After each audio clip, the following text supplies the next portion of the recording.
We tell our coming out stories for multiple reasons. I believe that it strengthens us as we move through this still hostile world that continues to deny LGBT folks equal rights like access to housing, health care, employment, the right to marry and serve in the military. We do this because our coming out stories might be an inspiration for those still struggling with how to accept the reality of their interior lives and how to project that out into the world. For me, coming out has been almost a lifelong journey.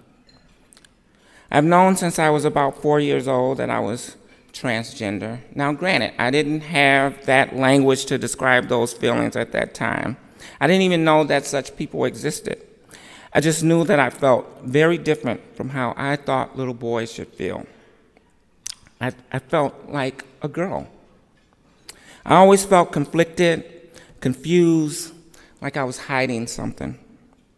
Growing up in the inner city of Chicago, however, I knew that I could not display any perceived weaknesses and that expressing my feelings about being a girl were totally unacceptable. So I hid my feelings. Growing up, I overcompensated by joining the Boy Scouts, dated many, many women.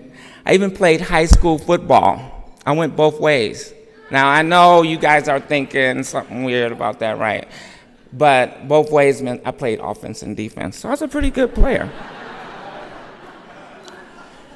In college, I joined a fraternity and eventually became president. Needless to say, I really don't talk to those guys very much anymore. But I do have to share this little story, though. Just on my walk over here, I ran into my pledge brother, the guy who brought me into the fraternity, just on the way walking over here. And, he greeted me with a hug, and we chatted for a few minutes, and it kind of warmed my heart because, that was 30 years ago, and we're still able to have some friendly dialogue and connection together. So I thought that was really good. But all during that time, though, I was what some people might call now a down low brother. I was secretly having sex with men while publicly projecting a heterosexual image to the world. But that was not to last. My grandmother used to say that the truth always comes to light. And lo and behold, she was right. You see, I didn't willingly come out at first. Rather, I was forced out of the closet. When I was 19 years old, I lived with one of my fraternity brothers. And one day he came home from school earlier than I had anticipated. And I was having sex with a man that I had met at the Gay 90s. It was a very embarrassing and traumatic time, to say the least.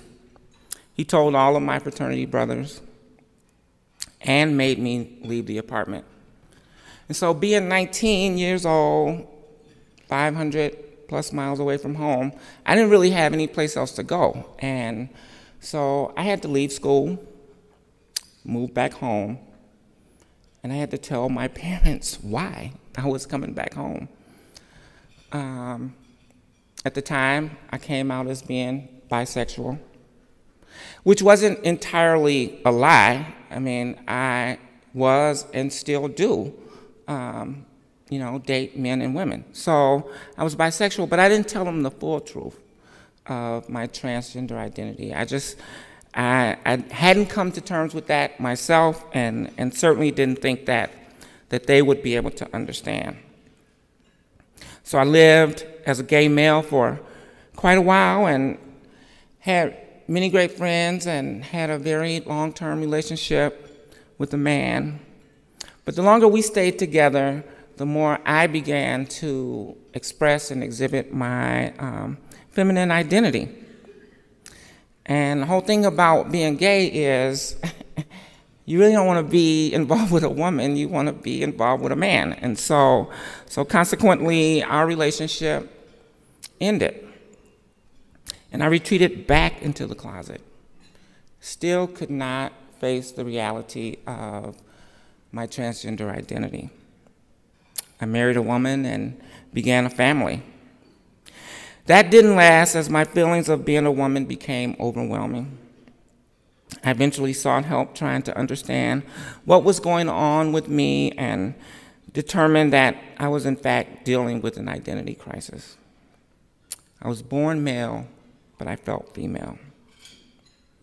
So I started therapy and eventually I came out to my family and friends. And while my family didn't understand the issue, and they still don't, they were very accepting and willing to try and learn. And for that, I'm eternally grateful. I came out at my job. I sort of started on my path in sort of this new world of transgender identity. Up until that point, many people and therapists would advise transgender people to, yes, go ahead and transition, but maybe you should move to another state, get a different job, change careers, do all of those things. But I had built, quite a network and of friends and family and contacts here in Minneapolis. I had a daughter that I was parenting, and I didn't want to leave this community. So I came out at my job. They were very supportive. Ended up working for Hennepin County another 5 years after coming out. Was promoted to several positions, and eventually was able to complete my degree, obtain a master's degree. I'm currently working on a second master's degree in creative writing, MFA at Hamline University. And so for me, being authentic, being true to myself, to my friends, and to my family has been the most important reason to come out. I feel like it has lifted me and provided me an opportunity to really fully realize my full potential.